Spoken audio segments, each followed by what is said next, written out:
Princeton theology was a tradition of conservative, Reformed, and Presbyterian theology that thrived at Princeton Theological Seminary and lasted from the founding of the institution in 1812 until the 1920s. After that point, due to the increasing influence of theological liberalism at the school, the last Princeton theologians left to found Westminster Theological Seminary. The school was shaped by several theologians, including Jonathan Edwards, and later Princeton theology included men like Archibald Alexander and B.B. Warfield Hodge, and their particular blend of teaching, which together with its old school Presbyterian Calvinist orthodoxy, sought to express a warm evangelicalism and a high standard of scholarship. William Tennant of the Log College, Gilbert Tennant and William Tennant Jr. of the College of New Jersey, and Jonathan Edwards of Princeton University are considered predecessors to the Princeton theologians. Archibald Alexander, as I said, Charles Hodge, A.A. Hodge, and B.B. Warfield were major figures promoting Princeton theology. Gerhardus Voss, J. Gresham Machen, Cornelius Van Til, Oswald T. Alice, Robert Dick Wilson, and John Murray were also notable successors of the Princeton theologians. Of these, only Machen and Wilson represented the American Presbyterian tradition that was directly influenced by Princeton theology. Voss and Van Til were Dutch Reformed. Murray was a Scot, but a student under Machen at Princeton who later followed him to Westminster. Murray and Van Til were both ministers in the OPC, which Machen founded.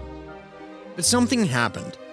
A liberal shift had been taking place. It had been eroding the foundations that giants like Warfield, Hodge, and Edwards had built.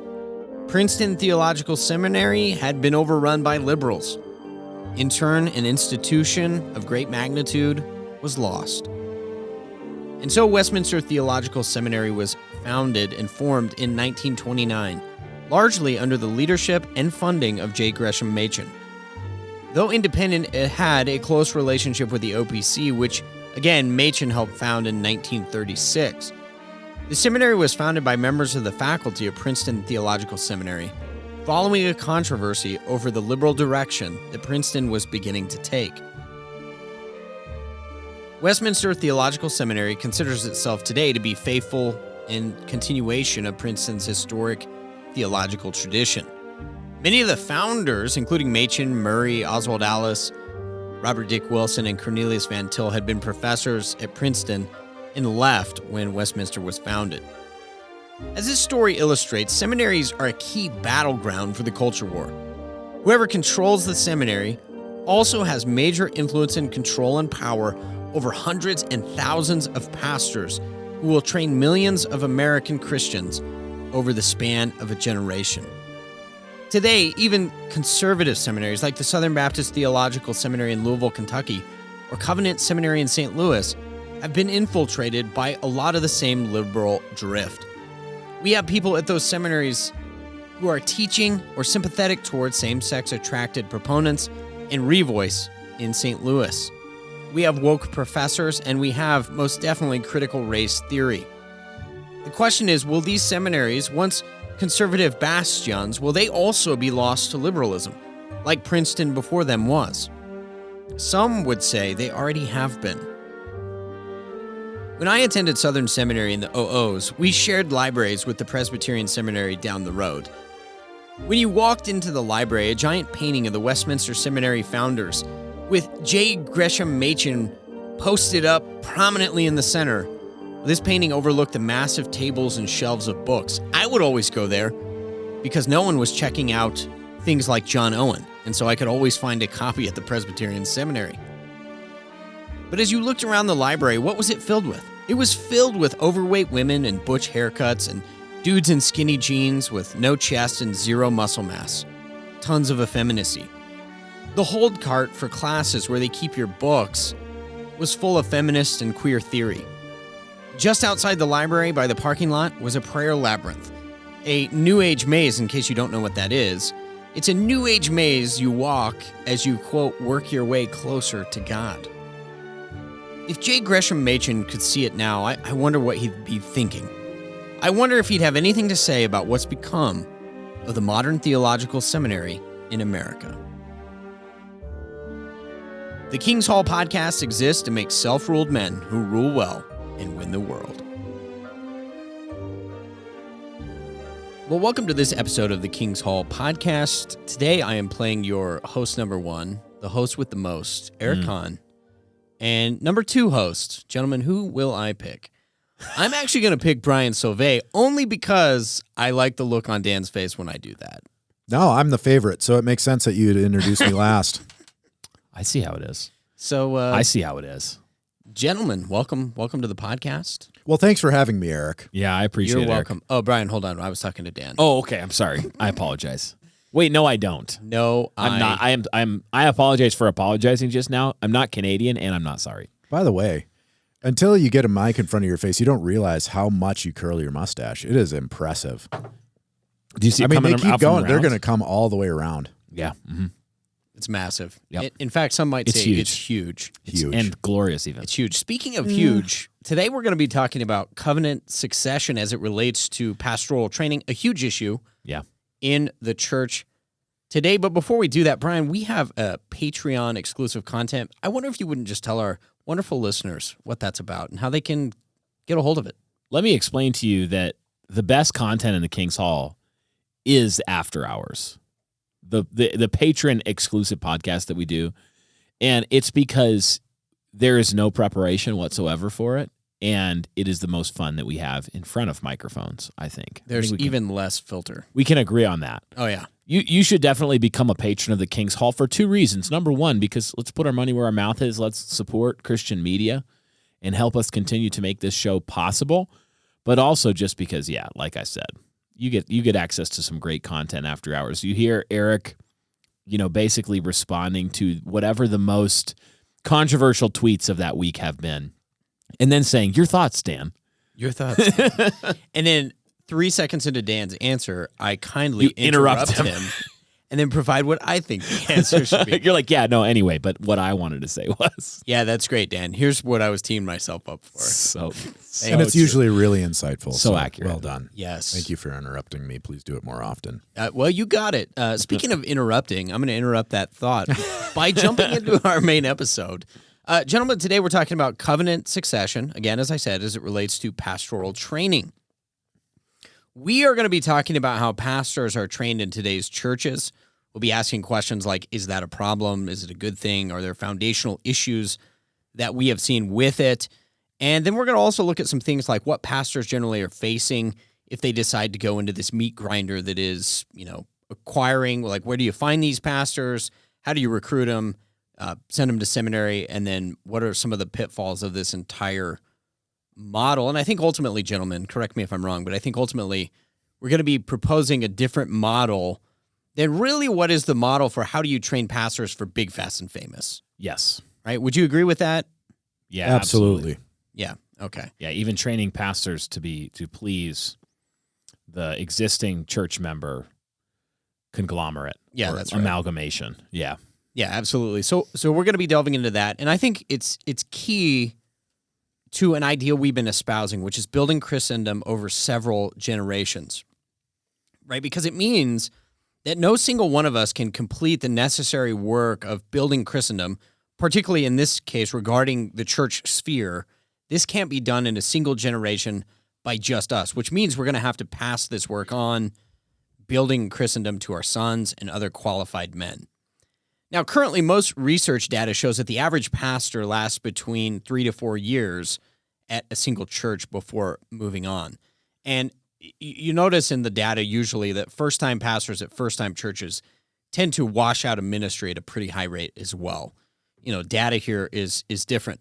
But even someone like, say, Trevin Wax at the Gospel Coalition. My personal favorite news outlet. Personal favorite. And theology source. Are you guys blocked, by the way, on Twitter? You know what? I'm proud to say that I have so little care about what they're doing that I haven't even looked. Yeah, so I was blocked like 5 years ago. You definitely earned it, I think. By the Gospel Coalition and anyone affiliated with it. But even somebody like Trevin Wax, I think this article is a few years old, but he has an article that I'll read from in just a moment. He argued the tenure is more like 5 to 7 years. But even if we granted that, that's ridiculously low when we're thinking about how do we build Christendom. But I did want to read an excerpt about what life in ministry is like for a lot of these pastors. I've experienced this personally. Wax presents a picture of ministry, again, that so many people end up in this situation. He says this, quote, "Many ministers begin in small rural churches. Many of these churches are run by prominent families or a deacon board with strong community and family ties. Often these churches do not want to be pastored." And he's got this italicized. They do not want to be pastored. They want someone to come and preach and perform ministerial rites. They do not want to be challenged or led into deeper Christianity. A pastor who preaches a gospel that confronts complacency or apathy or other sins may find he is not welcome in that church. A minister might wind up in 2 or 3 of these types of churches within a 10-year period, end quote. So it's worth pointing out that a pastor in this situation is kind of caught between a rock and a hard place. Number one, you can throw in the towel, as many do, regarding ministry, and you can say, I'm just not prepared for the meat grinder that this is. Or number two, you can jump churches every few years, if you're lucky. You climb the corporate church ladder, and then eventually the goal would be to be a pastor at a big, fast and famous David Platt-style church. And with this whole model, we know there's, I've called it a meat grinder, pastoral wood chipper. There's a lot of problems. But I want to ask you guys, just teeing this off, when you're thinking about multi-generational works and rebuilding Christendom, as the legacy project that we've envisioned, why is a 3 to 7 year pastoral tenure so problematic? Yeah, I mean, there's really a few reasons. But first of all, when you said he has 2 options, I think they actually have 3 options. Yeah. So the first one, you said he throws in the towel, and just goes to work, in the secular world somewhere. Yeah. Or the next is to jump around churches, try to essentially job hop like you would do also in the corporate world. Yeah. Every 2, 3, 4 years, you get a new job to get more money, get a better position. I think the third option that was popularized some years ago is church planting as well. Oh, yeah, that's a good just point. I'm just going to start over. Because quite honestly, to reform a church, we've talked about it before on the podcast, is really difficult work. If you get into a situation like this, especially if you're going to only hang around for 3 to 7 years, getting back to your question, there's really not a whole lot you can accomplish in that short of time. Maybe 7 years. You'll definitely have a good pulse on what's going on in the church. But in 3 years, I mean, it's going to take you, 2 years just for people to start to trust you a lot of times, especially if they're used to someone else. You've got probably a lot of baggage from previous leadership, even if it's good, like they trusted the previous pastor. And they're like, well, the guy before you, he did a really good job of doing X, Y, or Z. I liked how he used to preach. This is what he would do. He did skits. If you could be more like him. Could you dress up like Moses like he did? Yeah. I actually had a pastor that did that. Did you really? Dress up like Moses? Yeah, he would come out, he would preach. I just now realized how strange that was, but growing up, that was like normal. He'd dress up like whatever, prophet in the Old Testament, and then he would, Dan, he would do like real? a skit. Yeah, I'm not even joking. This happened. There was a whole costume wardrobe in the basement of the church with his beards and his different tunics and did stuff anybody like that. ever that's a case for bullying. Did anybody ever bully him? It would have been helpful. No, actually what ended up happening is that he resigned his position at the church in Wisconsin and he went to California, and I'm guessing it was to a much bigger church. Wow. So, okay, I'm so that was really right now. really odd tangent. But the point is, weird. Things move so much slower in the church world than you think. Yeah. Because the thing is, you can't treat a church, I found this out, like a business where someone disagrees with your direction, someone maybe isn't performing well. You can't just fire them. Like, no, I'm a member of this church. Like, this is a volunteer organization. There's no grounds for church discipline. I'm not necessarily sinning. So it's just everything just takes so long. And it's a slow work because you have to build trust. You have to get to know people. They have to get to know you. And then if you add to that these people that don't want to be pastored, oh man, talk about hitting your head against a wall. Yeah. Well, and it seems like a lot of times one of the problems I've found was, okay, so you're in a church says, hey, we think that, this is the identification process. They say, hey, we think you, young man, are a good pastoral candidate. Even this is problematic because, for me, in a lot of the churches, it was like, oh, you read your Bible more than once a week, pastor. like you're ready to be a pastor. And it was like if you showed any interest whatsoever in just the things of God, anywhere, man, it seemed like they want to push you into pastorate. But then what do? Okay, we rip you out of your local context. We send you to a seminary that's like, I don't know. I think when I was going, seminaries were like $600 a credit hour with a discount. Like if you were part of the denomination, I'm sure that's gone up. Yeah, it's unreal. So you're paying astronomical rates to, take a class like Intro to Missiology, which you could have just read the book and, I don't know, go evangelize. But then you're taken out of your local context, out from your people and pastoral care.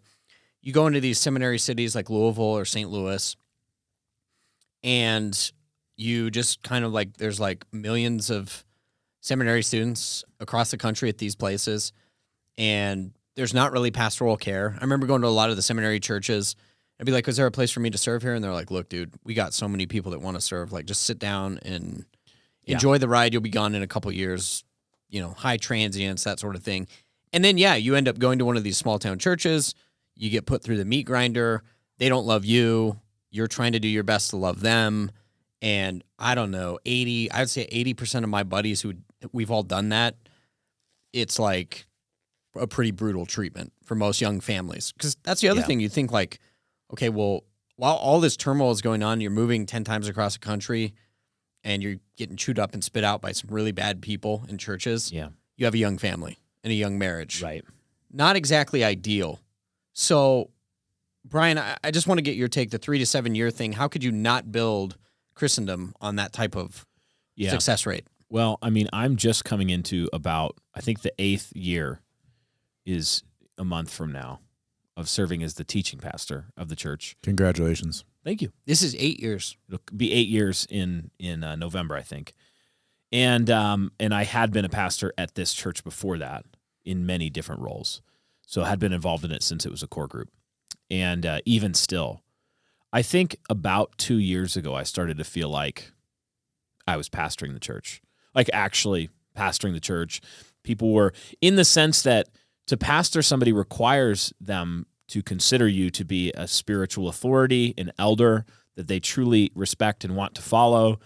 And that's a really tough ask when you're 25. Like, again, the way that this all happened at our church, you can see previous episode where we talked to listener inquiries, I think is the beginning of that title. It's a big ask. Like, we wouldn't now make a 24, 25-year-old a pastor of the church. Almost never. I mean, it'd be very, very unusual for that to happen now because of this issue. And then it just takes a long time for people to change. It takes a long time to move a herd of sheep somewhere ideologically. You have to think about the work of pastoring is if you're doing it well, it's continually telling people to change or to stop changing. Like, hey, no, stay stable, stop going whatever crazy harebrained direction you got because you read a book or whatever you want to do, your sin's tempting you. Or, men, your households aren't strong, you're not leading for your family, you're not discipling your children, repent of this sin, grow in grace. If you think about a herd of sheep and the work of a shepherd, you're continually protecting, calling, like there's the sheepdogs are like, stay here, sheep, quit wandering off. Like, it's a recipe for people to be frustrated and annoyed with you. And so the way that you gain credibility in that system is that it's impossible to microwave it if you're pastoring properly. It's from them, the ones who do stick around, taking your counsel and it working. And then bearing even like generational fruit, right? Yes. And then them telling their children as they grow up, respect Pastor Sauvé, respect Pastor Kahn. When they speak, listen to them. Because let me tell you, son, when I was here, their preaching and teaching we were going to go this direction in our family, and instead we went this direction. It bore much fruit because they were, no glory to them, they were saying this is what the Lord God would call you to do. And it just takes time for that to play out and to earn the credibility of that. Men and women have to be able to see the fruit of faithful preaching and pastoring over the course of many years in their life before it's not just faith, it's actually sight. Yeah, in their pastor. So there's the teaching ministry that you mentioned. There's also the counseling ministry. So when disaster falls on a family, marital issues, or just circumstances outside of their control, and you're there walking them through it, and they see like, yeah, this is a guy I can trust. Because in the hard times, that's when it's built, right? The good times, it's like a budget. When you're bringing in more money than you're spending, it's pretty, I don't know, you just don't worry about it as much. But when things are tough, man, you're going to be paying attention. And so walking through the death of a loved one, sickness, marriage issues, relational issues, that's really when you earn trust. Yeah.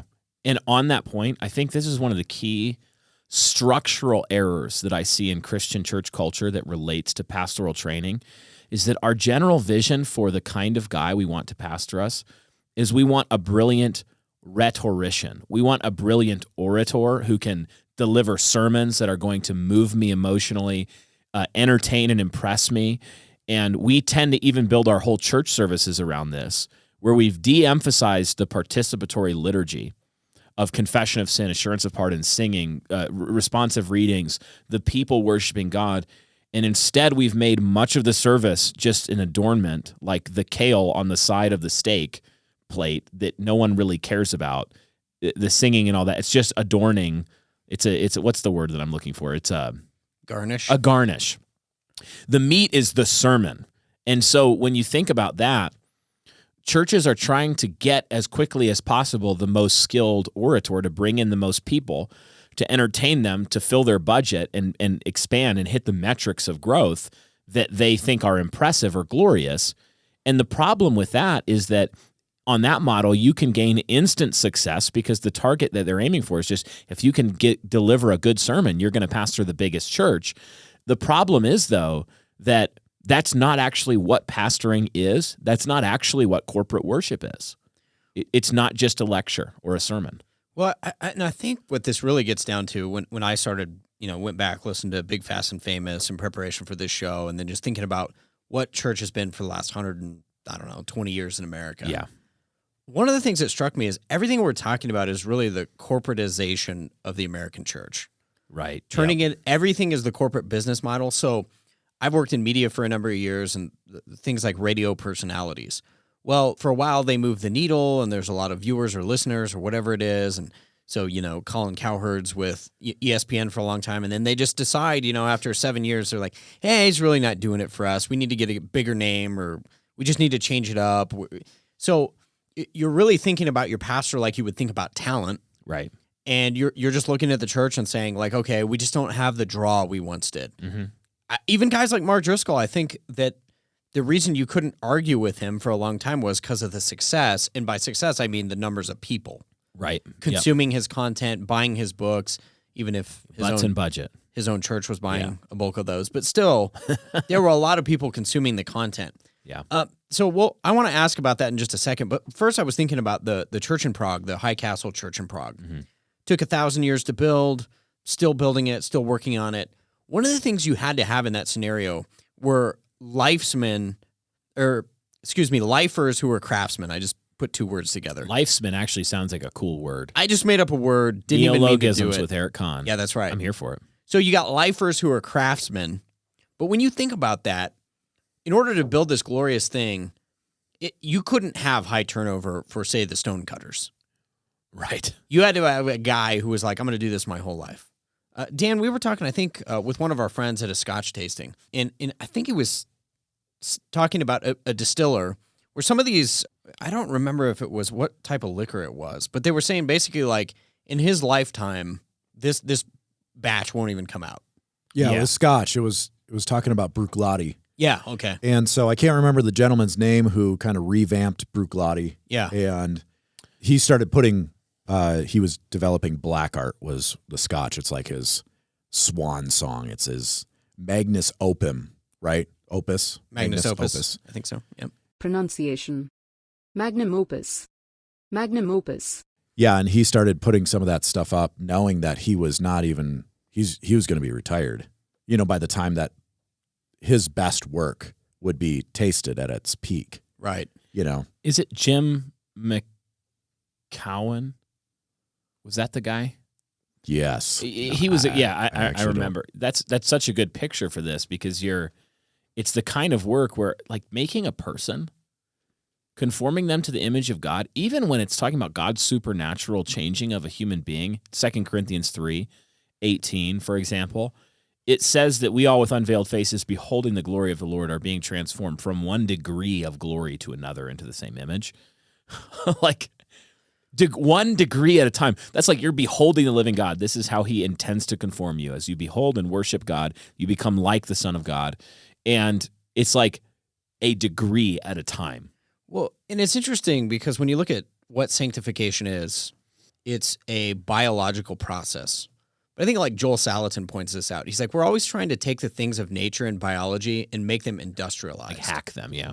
And it doesn't work that way. Like people, you can't microwave Christian growth, like actual Christian growth. Even look at, in Ogden, we have a lot of homes were built between 1870 and 1940.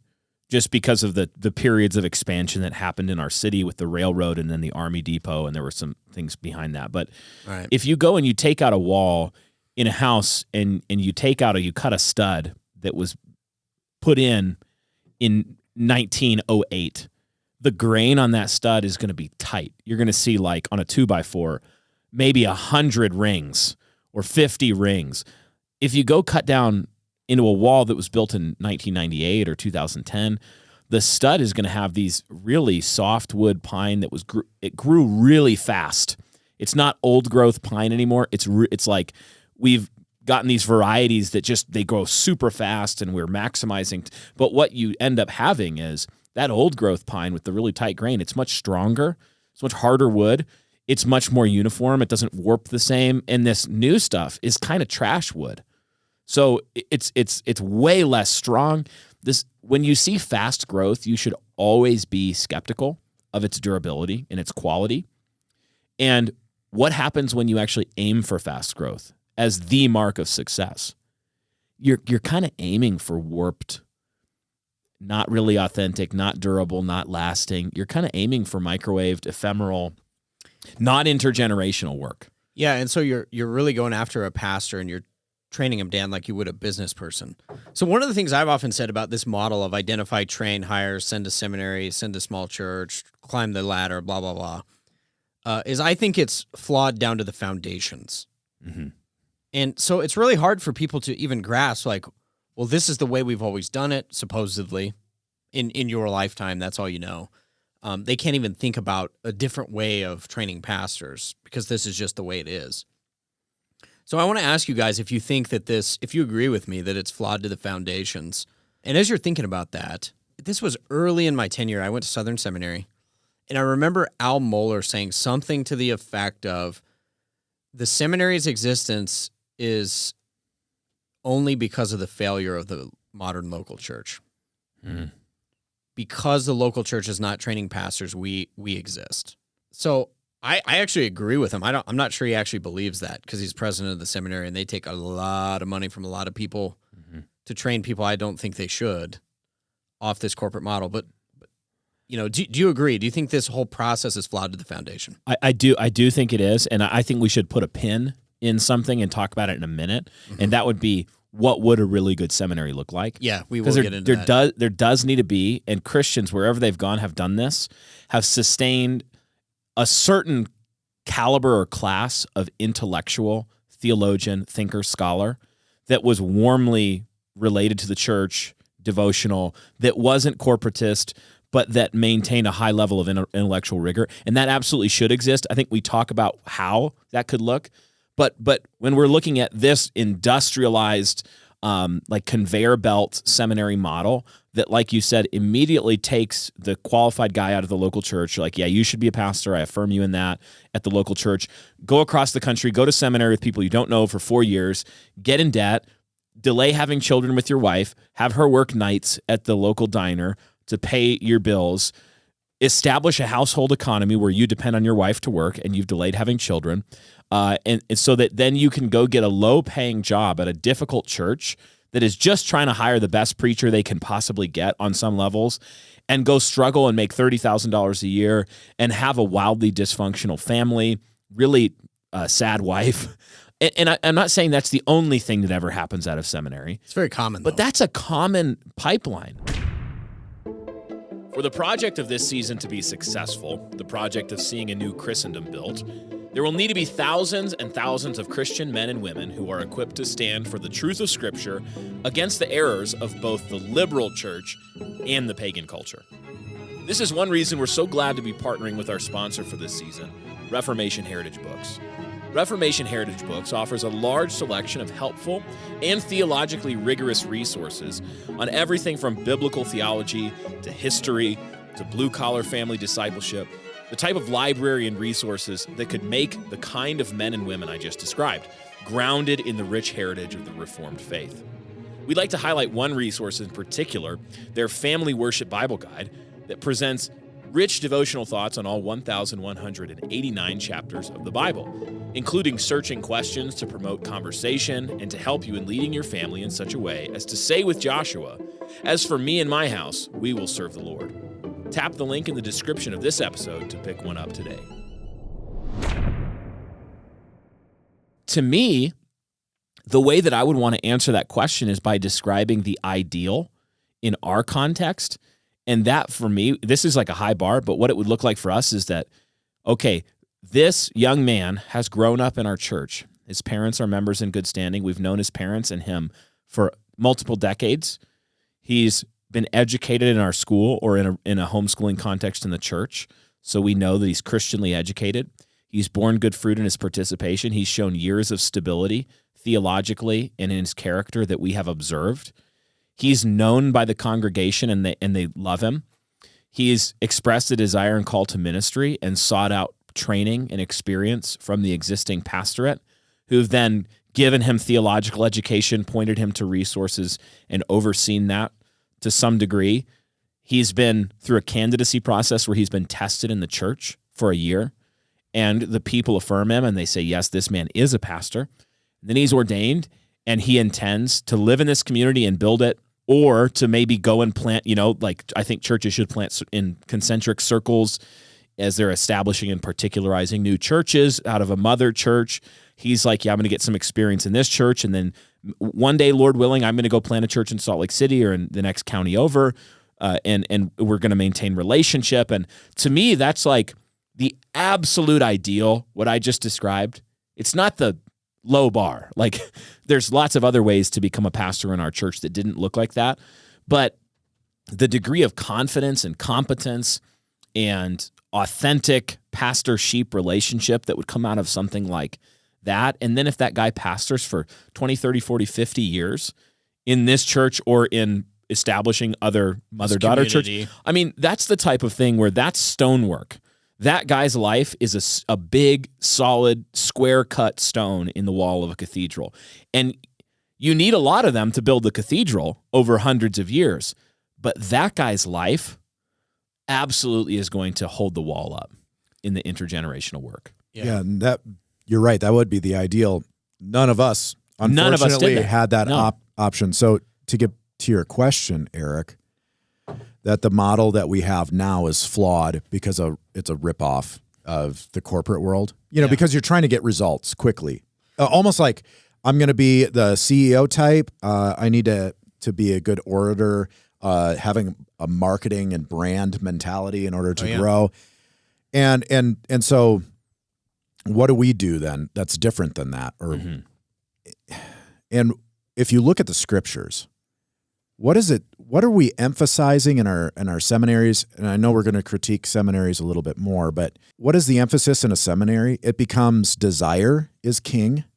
I desire to be an elder or a pastor, and I'm going to go pay for an education where then they train your intellect. Mm-hmm. But most of the qualifications for elder are not intellectual, although there are, but they're actually character. Yeah. And so you want to talk about tight-grained, straight-grained, strong, godly men are men of character, not just men of talent, not just men of education, but are men that are principled on the right principles, that have a solid home, they have a solid family, they have a solid understanding of the word. And quite honestly, most of those men, the best pastors, are going to be somewhat boring or obscure in history. They're going to be forgotten because they're going to be doing the ordinary work of a pastor, not the glamorous, like American Idol sort of version of the pastor, like who can make it big. Who's going to be the next rising star in the big evil world? Mm-hmm. Who's going to replace John MacArthur, or something like that. Yeah. But instead, it's going to be doing the work of charactered and principled godly men. That's what we should be looking at. It's the character of men, not just the desire and the intellect. And it's so hard to, like you said, the seminaries are selecting for not that, at least in its proportion. I know they have things where they're like, yeah, pastoral reference, and they would say, well, we do assess character, but the grain of the training is 90+% intellectual theological training that by the definition of the thing is very difficult to observe the true character of a man because he just got here from somewhere else and he's going to leave. Well, and that's the thing. So it's like when you do the entrance portion of, got to write a thing. So, answer all these questionnaires about your character and stuff like that. Yeah, your church has to sign off on it. But yeah, it's fundamentally like it's easy for people to fake. And I would just say from anecdotal evidence, one of the biggest, most disillusioning things about going to seminary was I got there and I was like surrounded by dudes who were like, I just talked to you for 30 seconds and I know without a doubt in my mind, you're not be not qualified for ministry. And here's the other thing. Think about, so this is something that we talked about in our schooling model where we built our school to not depend on getting enough students to come so that we can pay our bills.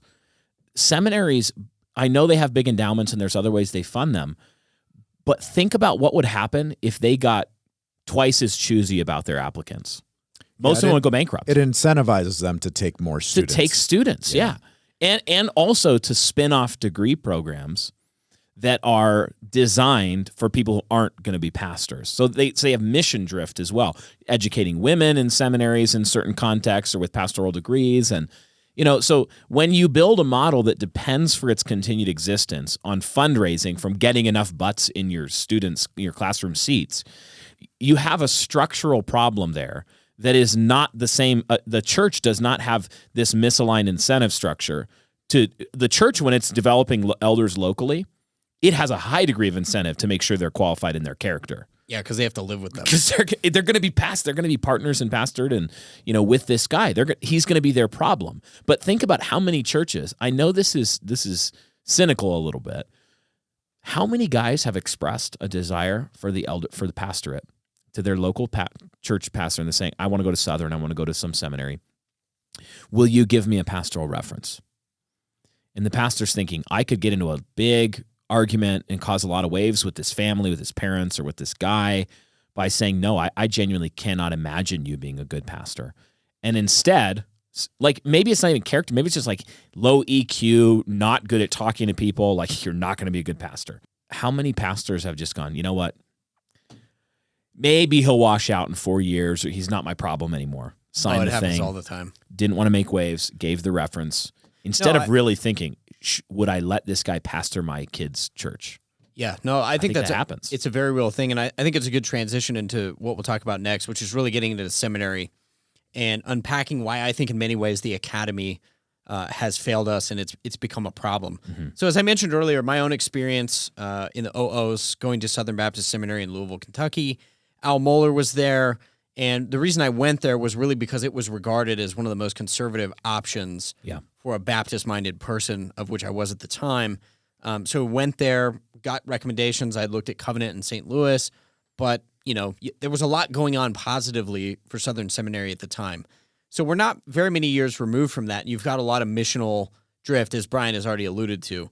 Al Mohler has changed his position on homosexuality, which was problematic.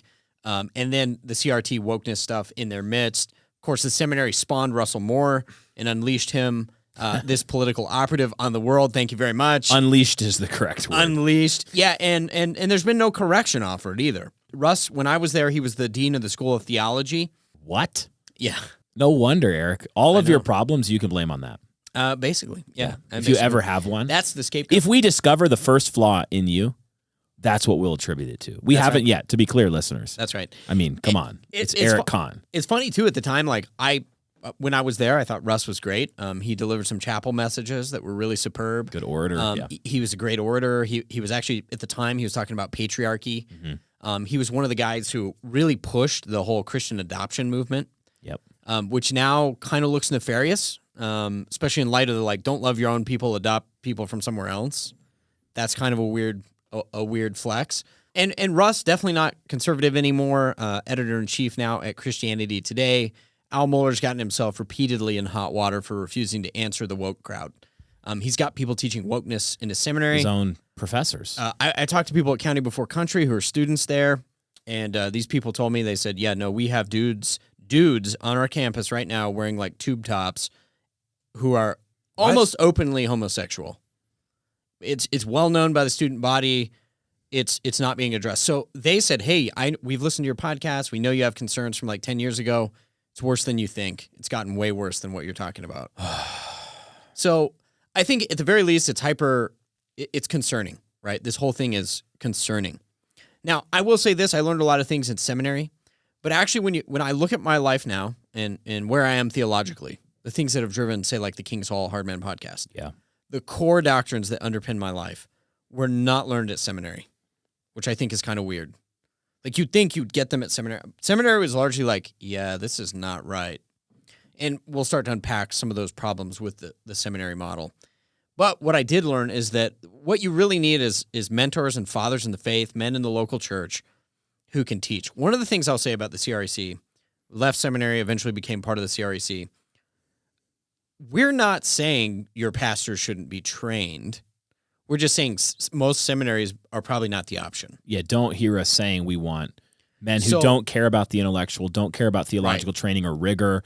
Our school teaches Greek and Latin to elementary school students, okay? We care about rigor. So one of the beauties of the CREC is that they have really emphasized the importance of academic training of some sort for pastors. As a result of that, almost every pastor that I've known in the CREC is more than qualified to teach you systematic theology, at least get you into the languages somewhat.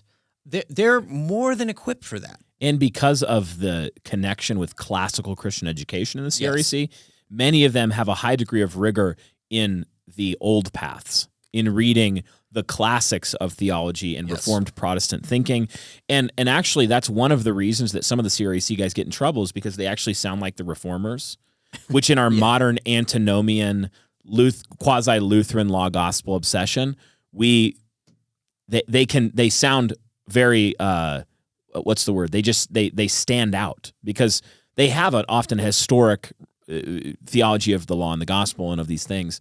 And so I think that's another example of why the answer to this isn't just going to be change the seminary a little bit or whatever. It's we're talking about a total interlocking of education with then vocational training, theological training, pastoral training.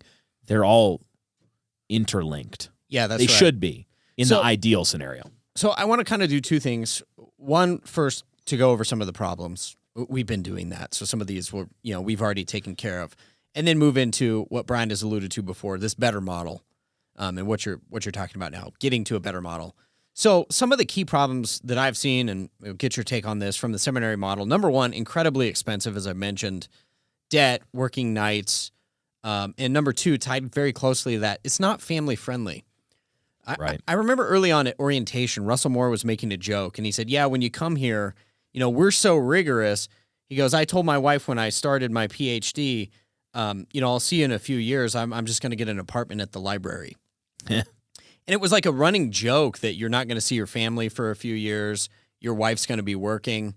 One of the things that I eventually left over was this whole model, but the primary qualification is how I treat and take care of my family for ministry. So I felt like if I abandoned my family for 4 years to go harden the paint on a seminary education, I've actually disqualified myself. 1 Timothy 3, 4, and 5. Right? Yeah, a man who doesn't manage his household well, that's one household. How is he going to manage this household of households with 20 or 30 or 50 or 100 households? He's going to manage it the same way he managed his household, not well. So structurally, a lot of the time, the idea successfully going to seminary will mean failing. Well, I mean, just with those first two issues, having that much debt coming out of school. And then I don't know if people are aware of this, but most pastoral callings don't pay very much. And so you have to get a house or some sort of apartment. And in our membership interview, just with members of the church, we ask about their finances. I mean, specifically debt, and some spending habits if there are issues there. And man, not managing your finances well with debilitating debt could be a massive problem. Well, think about even just the stress it puts on a marriage and a relationship where, one of the pastoral jobs that when I was pastoring was actually one of the better paying jobs that was available in pastoral ministry for small town stuff. I got paid $40,000 a year. Yeah. Most guys were significantly less than that. And so a lot of churches, especially in the SBC, you would hear this, they would say, we'll keep them poor and God will keep them humble. It's horrible. Yeah, that becomes really problematic because all of a sudden you've got a guy who has to service his debt. He's a debt slave, right, to the seminary. Yeah. He has a low-paying job, a wife that's probably somewhat disappointed with him. And now he comes to a hard pastoral issue. Is he going to be courageous? Where he has to address something in the church. Yeah. And that's the point of contention, whether he's a hireling or not. Will he start doing the math? And I really feel bad for these guys. Yeah, it's horrible. Because they've not been prepared. Nobody gave them the gift of saying no or not this way. Let's do this a different way. And now they're in a position to where compromise is a massive temptation. Yeah. Just even not having debt and having a somewhat well-paying as far as pastoring is concerned. And you're in a counseling situation with maybe a someone that tithes a larger amount, and you're like, the sin of partiality is on the forefront of my mind right now, and I have to be able to just speak truth and say, you know what? If I lose my job, so be it. Yeah. Let God's will be done. But if you have just debilitating debt and you don't have a lot of income, you're in a hard pastoring situation. Yeah. You haven't had the grain of your character tested and strengthened. That's really setting up pastors, young guys, for failure. Yeah. And to compromise. And you got to think, like, a guy that compromises like that, it's just like any other sin, masculine sin especially, it's very shameful. A lot of masculine sin is very shameful. Yeah. And that, being, compromising on your principles is very shameful. Yeah. It gives you guilt, crippling guilt, which puts hooks on you that are easy to manipulate you. I remember in 2020, there was a family in our church that I knew. Just, as a pastor, you end up knowing budget things. You have to oversee the budget too. I knew that they gave 10% of our monthly budget, one family, just because of the nature of their careers, where they were. They both had high-paying white-collar jobs. And through the COVID thing, it became clear that they were not going to that if we continued the direction we were, we're going to open. Yeah, we're going to not, all these different things that we weren't going to do the COVID stuff. And they ended up leaving the church. And I just think how easy it would have been to to do the math while trying to shepherd. You can't do the math while you're shepherding. You can't. You're literally forbidden. And if we had, that's the beginning of the end.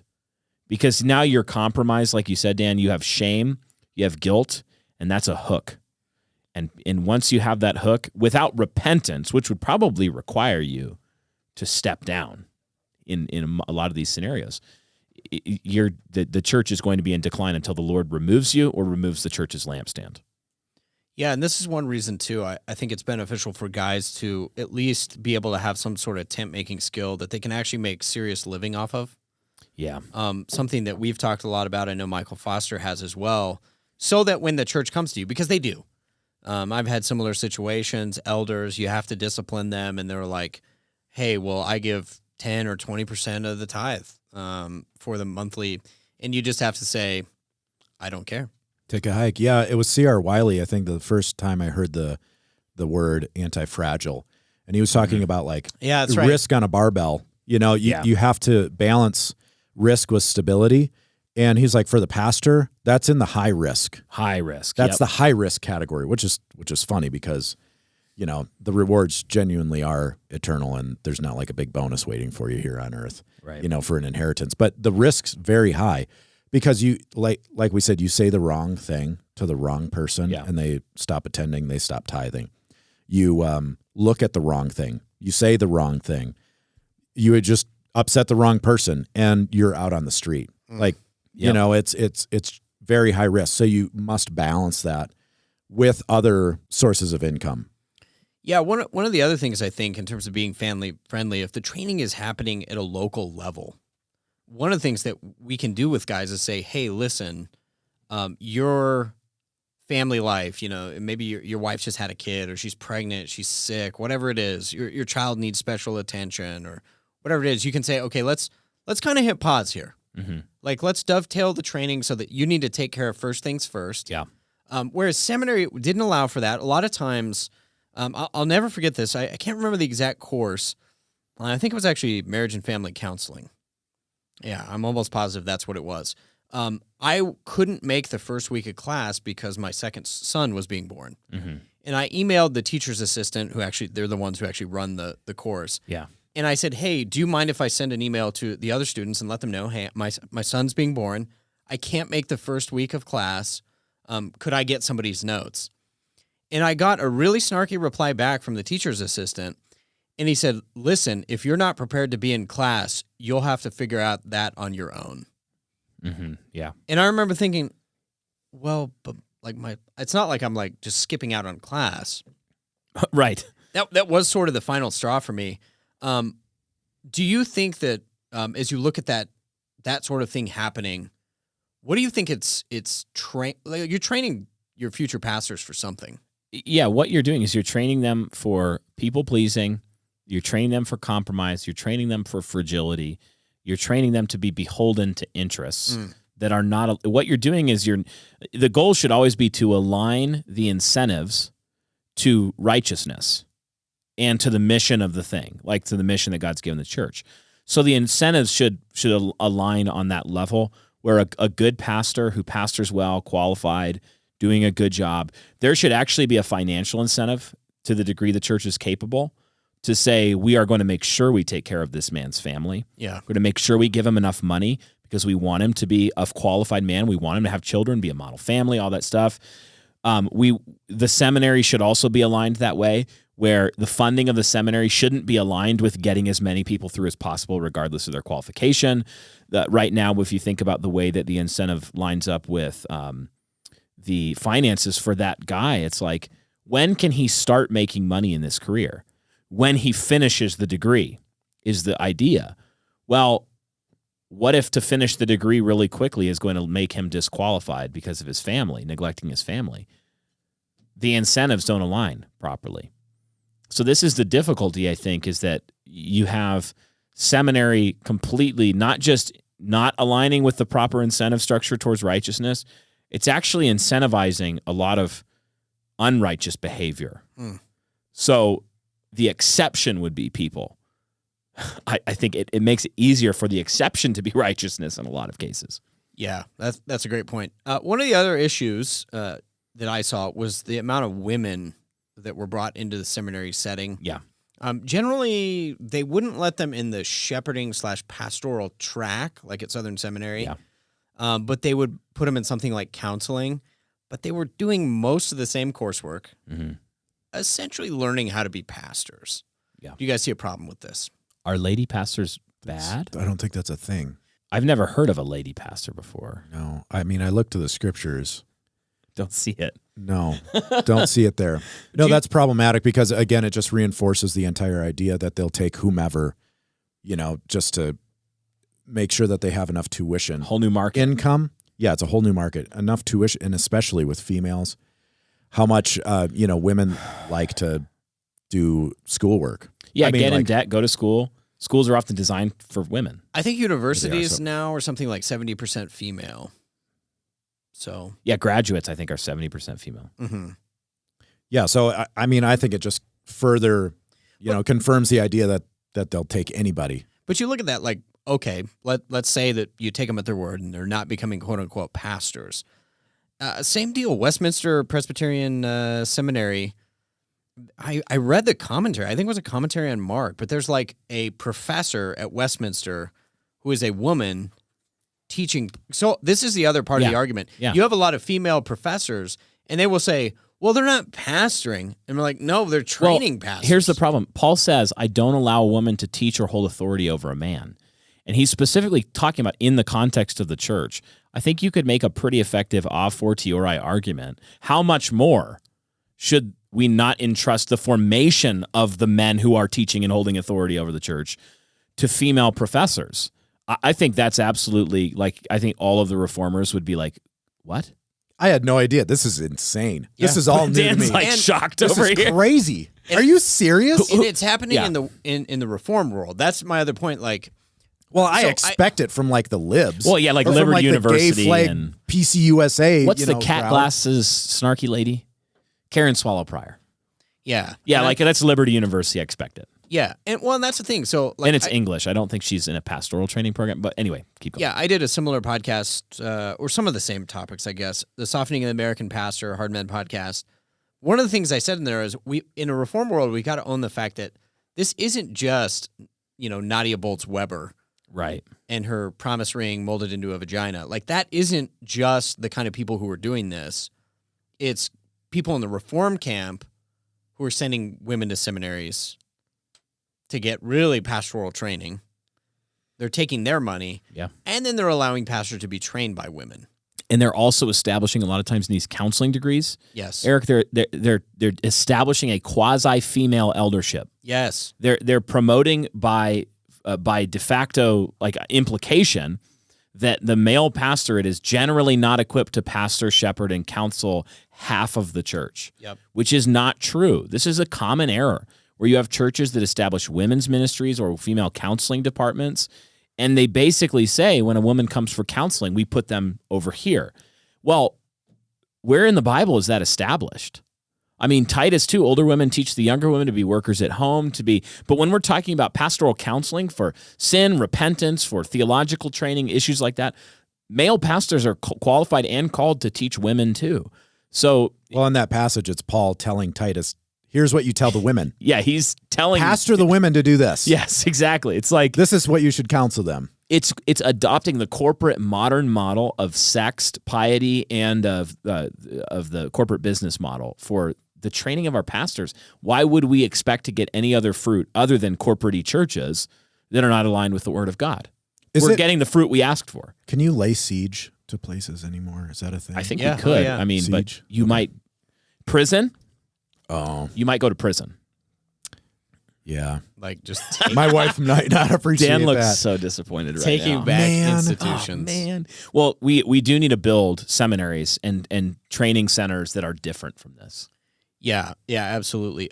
One of the other, we're still on pitfalls, number 4 that I have on here is academic elitism and the tie to academia, which in today's culture is hard left-leaning, runs rampant. Yeah.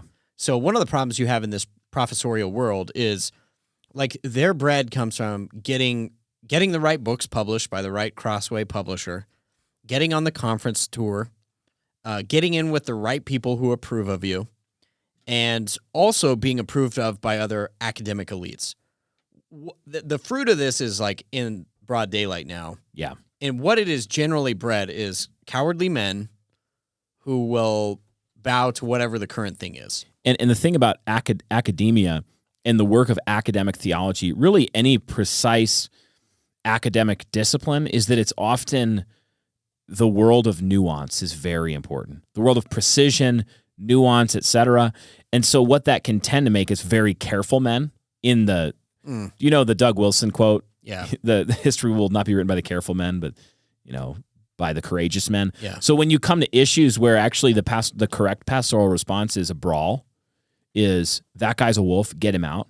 And he's going to give all kinds of soft words to pretend like he's not a wolf. And he's going to be able to, wolves are going to figure out how to play the fiddle of bureaucracies and manipulate those and talk the right things to the right people and keep the right things behind closed doors. Wolves are good at that. And what you don't need are men who are obsessed with nuance in an academic sense, who are in charge of watching over the gates. You need men who will shoot, like who will actually shoot the bow and pull the sword out sometimes. Christendom Bible College offers a one-year certificate in the humanities for students who intend to pursue a degree or for students who prefer to begin their chosen occupations upon completion of our program. Older students who never attended college or who went to a college where the humanities were less robust will also find our program stimulating and suitable. Located steps from the Ohio River in the town of New Richmond, we're unaccredited in order to remain free to teach as our biblically minded consciences demand. As servants of Christ, we won't wear the yoke of the woke. Instead, we stand on the shoulders of Christianity's giants, not to stew in nostalgia, but to see through the culture war's fog to the glorious days of a Christendom still to be built. Our exceptional faculty are committed to the historic, biblical foundations of our faith. Come be a part of Christendom Bible College. Visit us on the web at christendombiblecollege.org to learn more. While there, be sure to sign up for our email updates and receive your free 3-chapter excerpt of our very own Dr. Frank J. Smith's new book, Race, Church, and Society. So you're saying because they emphasize this high academia, they're allowing wolves in because they're not measuring character, or just simply like they produce academics that don't shoot the wolves? I think kind of both, but you see, take the female eldership or homosexual issue in the church today.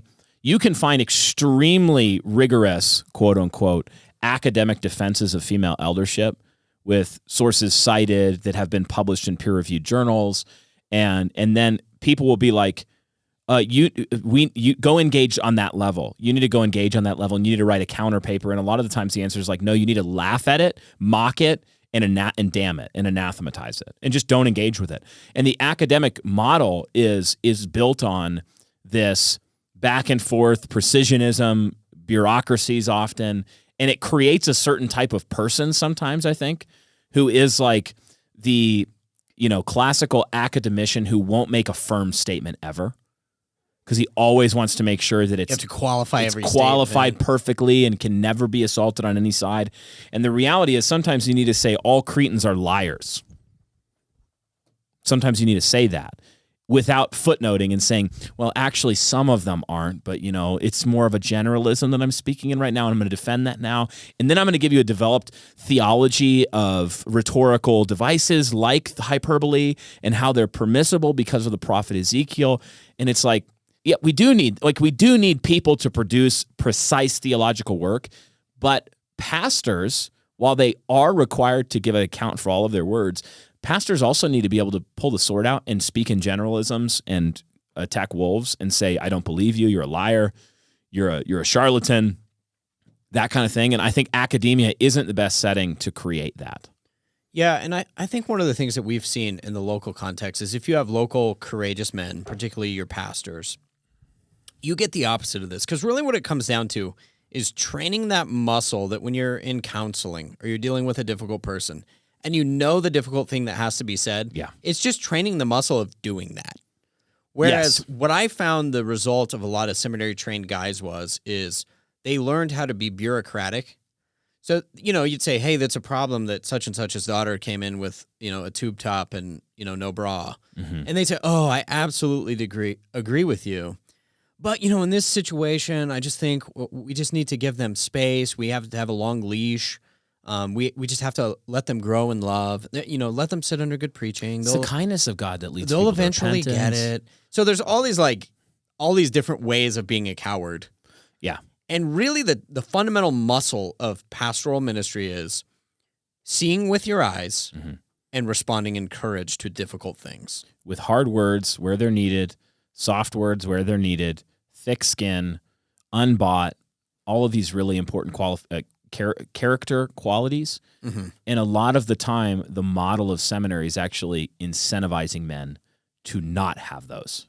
Yeah, you're actually rewarded. It goes back to incentives, what you said, and this is point number 5 and 6 on my list here.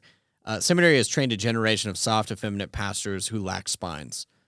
Again, a lot of the fruit is there. And then the last thing, number 6, was it abstracts you from the local church. We've already touched on this one, but it's not a good thing to be dislocated from your people in place. So in the closing minutes, closing conversation that we have here, I want to go toward a better model.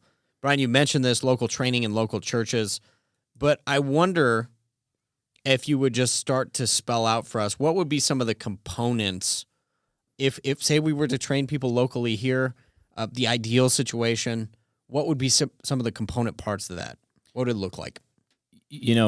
Number one, it has to be virtue focused first, and the incentive structures have to align with that. The virtue first. Character is the foundation.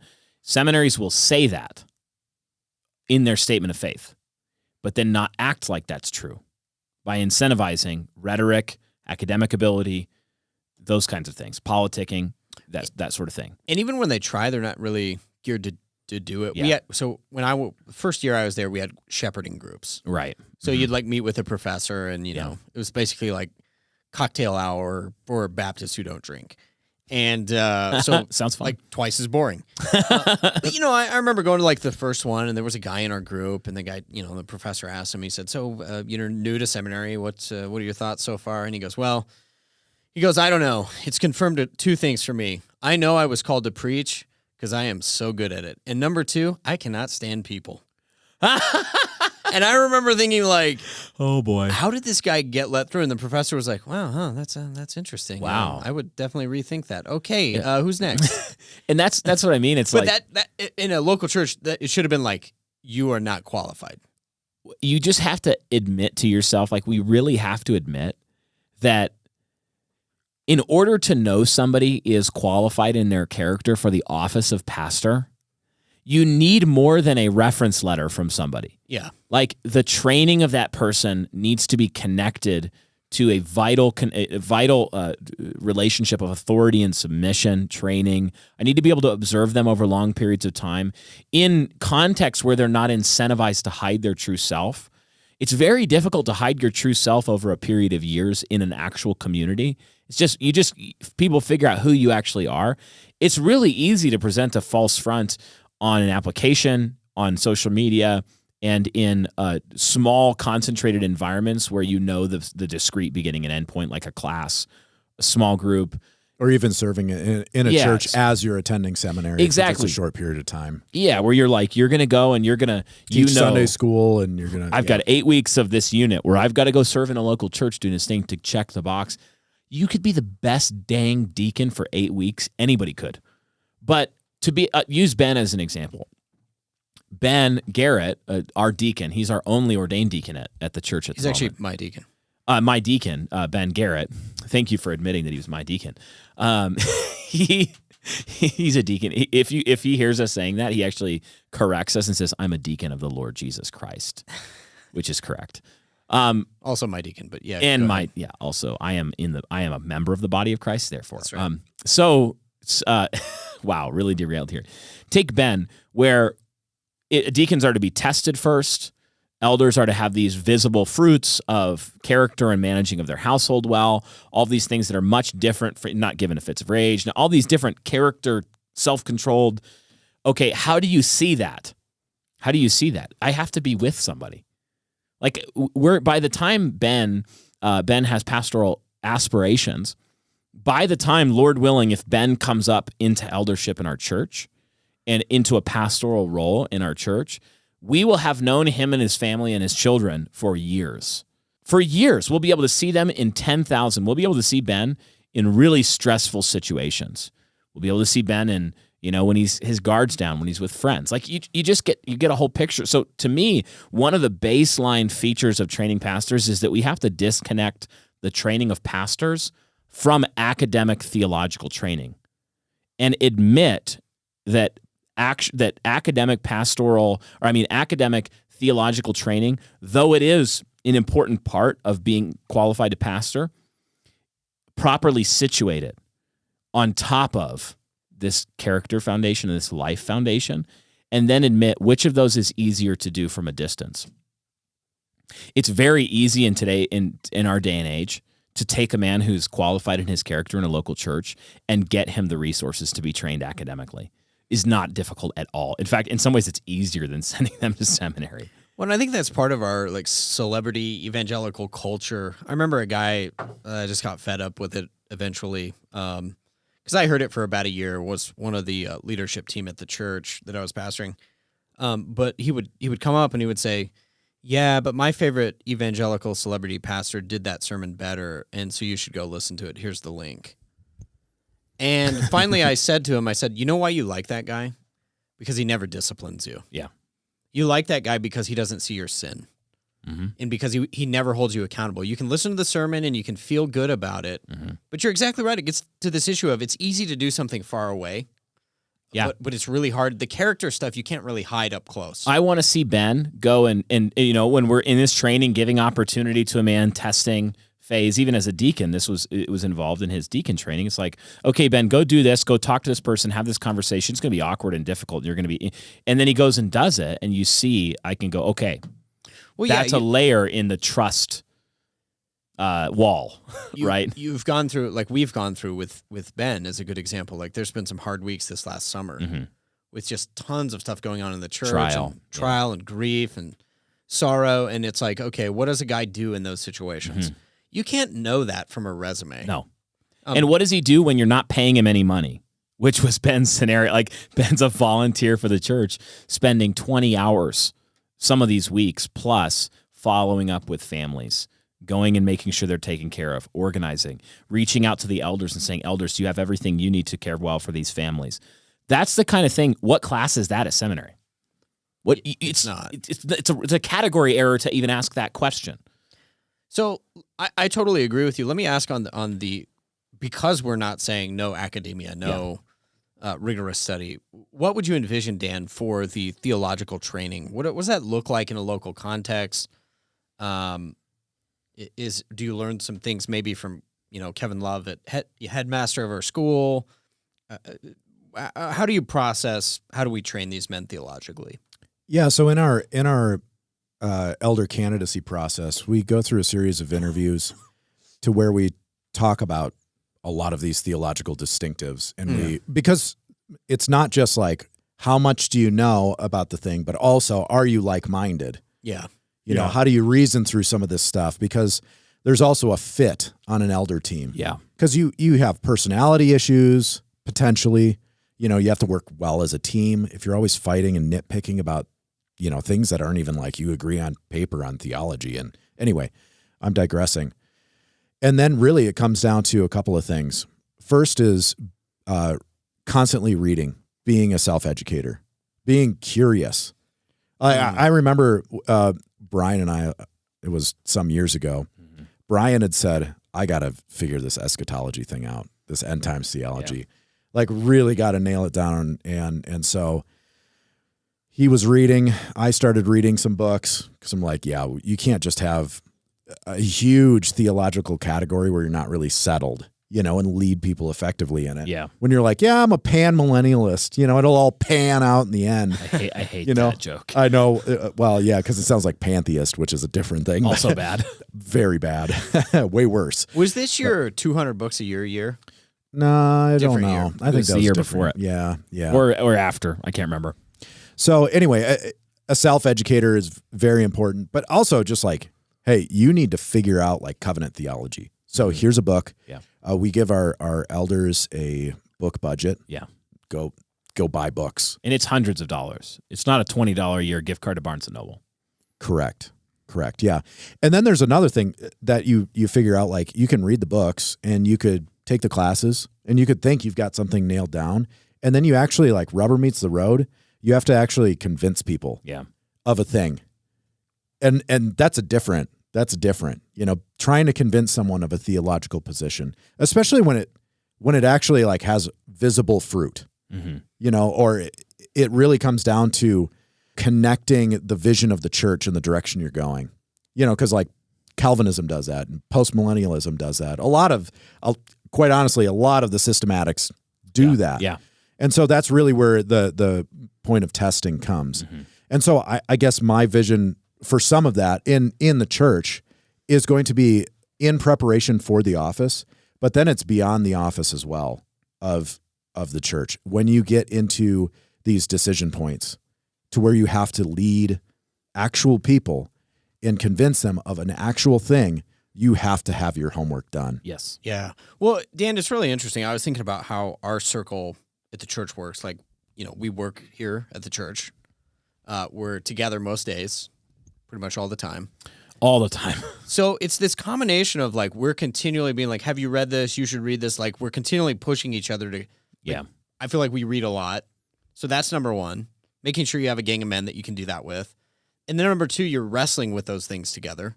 Yeah, because you're also applying and living them. Yeah, you're applying and living. You're saying, hey, we tried this in our home. Did it work? You know, did it work in yours? Whatever. I talked to this person in counseling. What do you say to them? Counseling families. How do you that's deal, another one. How do you deal with this Counseling, situation? man. So that's where I see the education thing is really twofold, where, yes, you're reading, but while all this is happening, something you cannot get, generally speaking, in seminary is you're in the midst of counseling. You're in the midst of, come sit with us through this elders meeting. Come learn how we dealt with this difficult situation with, loss of a loved one or whatever it is. Yeah. And a lot of that, too, is even for us, like, what do you do in a funeral? What do you do at a wedding? Yeah. I never learned that at seminary. They're not telling you like how to preach a funeral. Mm-hmm. It's really, especially Southern, when I went there, it's how to be a preacher. Yeah. How to be a preacher. How to give a really good message in chapel that would be like, that guy's really good. It wasn't until pastoral ministry. And then I'm doing things like when I have tough situations, I'm sure we all do this, I would call Bill Smith or I would call Rich Lusk. And Experienced. I would say, hey, I know you've done dozens and dozens and dozens of weddings. What do I do? Yep. Like, these are the guys who are going to help you. That's where you're going to learn it. Yeah, and I think when we're talking about the academy, it might sound so far like we're saying academia is dumb, precision theology is dumb, like you don't need it, just be a good blue-collar guy and theology doesn't matter. That's absolutely not what I'm saying. What we need to do is properly situate the work of theology with the work of pastoring and in the local church, and I think we've talked about that a lot.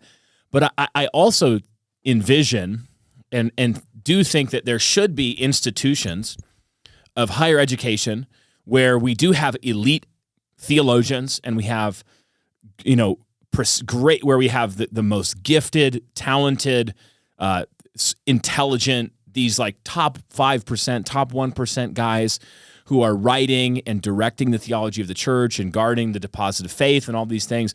We need the experts there and the guys who are willing to like devote their life to learning about this one really narrow area of interest because they're interested in it and it's the glory of kings to search a thing out. Like, all of that's true. We just need to, I think, kind of disentangle some of that from making pastors in the local church in this process and making that the normative path where guys go through and they get, 120 credit hour degree as the like mark of I'm ready to be a pastor. I'm ready to pastor a church. People are going to follow me because I have this thing and I can, do all that. No, we should have a mechanism where we can recognize men who are incredibly intellectually gifted. Think of James B. Jordan or, some other Peter Lightheart. Yeah, guys who are just like really smart. They rise to the top in the academic pursuit. In that rigor, they are really clear thinking and clear writers, and God blesses their work, and people are naturally listening to them and asking them for their analysis. And then we need to say, yes, let's figure out a pathway for those guys in established institutions where that kind of learning can be preserved and carried on. And part of the key secret sauce to that, to me, really a lot of it comes back to money, the way that they're funded. Well, you think about something like maybe Theopolis. You're able to have a venue where those guys can teach, James Jordan and Peter Lightheart. We just mentioned those, so that's one thing. But you can train men without it being this extravagantly expensive thing. You have a couple seminars a year, whatever. You produce material. You have somebody who's writing books and researching and all those sorts of things. So I think some of it too is this is so true of institutions in the last century. We get used to things like say like grocery stores, say public education. We just can't imagine what it would be like other than that because we think, well, that's the world we grew up with. Yeah. But if you go to like read history from like 1900 and beyond, there were no grocery stores, there were no public schools. So I think some of it is just reading your history and having an imagination that like some of the greatest thinkers of all time weren't trained the way we train people today. And so we got to start thinking outside that box. Dan, do you agree with that? Yeah, I think so. What Brian said, to piggyback on that, because it was really good, to have these academics, these really intelligent men that are specialists, very important. But I think some of the mistake is when you try to make the pastor a specialist. Yeah. He's not. He's a generalist. You have to have so much range as a pastor. Yeah. You have to be able to speak to a lot of these theological issues. But most of the time, and I don't know what young guys picture when they're going to be a pastor, if they're having like theological debates or something like that. They but picture most of the preaching time, to a large crowd. yeah, it's like there's some guy who's like, hey, I'm looking at porn and I don't know how to stop. I'm sleeping with my girlfriend. I don't know how to stop. What should I do with my life? How should I earn a living? Mm-hmm. Or like, hey, I made a mess of my marriage. What do I do? Like, that's like so much of the pastoral work. How Or do I like my parent- spouse yeah. died. What now? Why? How do I parent my kids? Yeah. The questions you generally don't get are like, hey, I got a question on how to parse this verb in Hebrews 9. I'm wondering how the infralapsarian, supralapsarianism thing kind of shakes out. Those are all important things. Yeah. They absolutely are. But 90+% of pastoral work is shepherding. It's the abiding picture you get throughout Scripture is of a shepherd. Yeah. And so another thing, people are incentivized to respect those that have the degree. Yeah. But they don't have the character. And so it's hard for these guys going all the way back to the beginning where you have this high turnover rate. These guys, they have a hard time earning respect because they can't say, oh no, you should listen to my advice because I'm wise, because look how I lead my family. Yeah. Look at my wife, look at my kids, look at my finances, look at those things. Look at these 10 other families that have been in this church listening to their pastors for years, and they're functional and submitting fruitful. to their authority and doing what Joyful. they say. Yeah, they're producing fruit. Yeah. Yeah, that's really where I think there's definitely a space for a specialist. The mistake is trying to make the pastor a specialist in one narrow area, which is academic theology. Preaching and theology, yeah. Yeah, it's that is not the when you look at the qualifications again, like you can't just speed past this point. They are largely about the shape of his house and his life before God, and then he must be able to preach and teach and guard doctrine. It's something he must be able to do, but it is not 90% or 98% of what he does.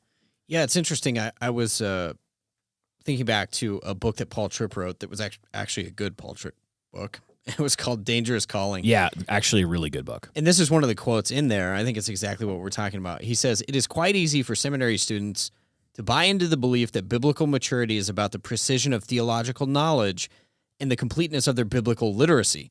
So seminary students graduate who are Bible and theology experts, and they tend to think of themselves as being mature. But it must be said that maturity is not merely something you do with your mind. Maturity is about how you live your life. And here's, I think, the key. It is possible to be biblically literate and in need of significant spiritual growth and maturity." You have seminary professors who are not regenerate, who are academic theologian experts. And if I can make a point about what this might look like, I think in two directions. Yeah. In one direction, I think every local church and regional, maybe there's a regional association of churches that would work together on this, should have a mechanism for identifying, training, equipping, educating, giving opportunity, practical experience to pastors and ordaining pastors all within their little pond. That should be something that's happening everywhere. And then two, it is good and meet and natural in the world that God made for some locales, some regions and some churches and some areas to become highly influential, establish something like a Westminster seminary or a publishing house or some theological academic work or practical application, theological living type of work, and for those people to have margin and time to focus on writing and teaching and doing that investigation, and that should also exist. And I think you'll see both, but you shouldn't try to make the two. You shouldn't try to make that influential seminary destination sort of city the mechanism for how you make 90+% of your pastors. I think that's kind of the vision that we're putting forward here, is to say it's good and right in the world God made for some men, even particularly, to rise up as influential thinkers and theologians. That's actually not a problem. That's not a problem to be solved. Sometimes people go, oh, celebrity pastors. Yes, celebrity is not the way, but it is good that we'd have regional leaders, highly influential men who are particularly gifted. They stand before kings in their work, in this work of theology and pastoring. They're going to be influential in making resources. That's all good, but that's not the normal way for everybody. The normal way for everybody should be that local churches are doing this work. Yeah, I think that's a great point. Great place for us to wrap up, gentlemen. Appreciate the conversation and want to encourage people, again, to check us out on Patreon. We'll include in the show notes links where you can sign up for that. Christian content, Brian has said, is worth supporting, so definitely put your dollars behind briansauve.com as well. Check him out there. A lot of great music. Gentlemen, until next time, Festinolente, make haste slowly.